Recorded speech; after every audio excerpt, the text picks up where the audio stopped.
Yeah, I haven't had a match like that where I was down in the beginning for a long time. That's something I practice for all the time in practice. We do short goes where we're down and we need to score. And, I haven't had a match like that in a long time. Obviously, nobody is happy to get thrown to their back. But, in that moment, I was like, this is what I've trained for.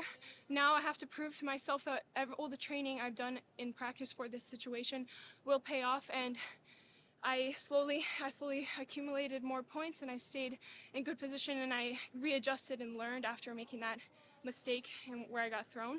And so I'm actually quite happy I had a match like this, especially as we're training towards the Olympics. I think something like this will be really good to improve myself as a wrestler to have experience like this. It was on you to qualify the weight for the Olympics. You went and wrestled off. Why did you choose to go this weight, wrestle off, and get the job done yourself? So I was 68 kilos in 2021, and growing up, I always admired the girls at 68, and I kind of thought that this would be my weight. And I have walked around closer to 76, and I just haven't felt my best. So a lot of this was trial and error.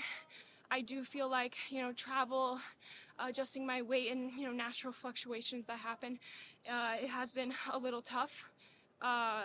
Finding the right diet and everything to feel my best at this weight, and it's kind of like unknown territory. I'm not used to cutting weight or the feeling of it, and so I hope that as time passes, I get a little bit more used to the diet and my body adjusts to the weight so that I'll feel a little bit better. I do feel faster, but there are some muscle burning a little bit, things like that, and so I think with time I'll readjust and I'll be a monster.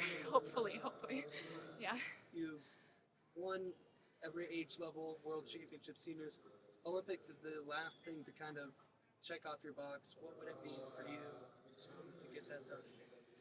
It would mean the whole world to me. It would mean, obviously I have passions outside of wrestling. I have dreams outside of wrestling, but this is my number one dream. And, sometimes I just I'm driving my car, sitting down, and I'm just daydreaming about it, and I'm looking at myself and I have goosebumps just thinking about it. So it's like kind of this unimaginable goal that I set for myself, and I can't wait to see how it feels as I get closer and closer to this goal.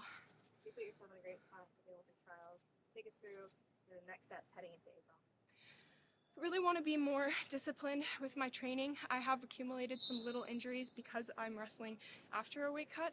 So just, learning to take care of my body more, being more consistent instead of having like a lighter week and then a more intense week, kind of finding that balance area, which is a lot easier said than done. I feel like I tend to be extreme, so I'm either doing too little or too much, and so that's a big challenge for me. And if I'm able to achieve that balance in life in general, not just in wrestling, I think that's where I will be the most successful. And it's a learning process.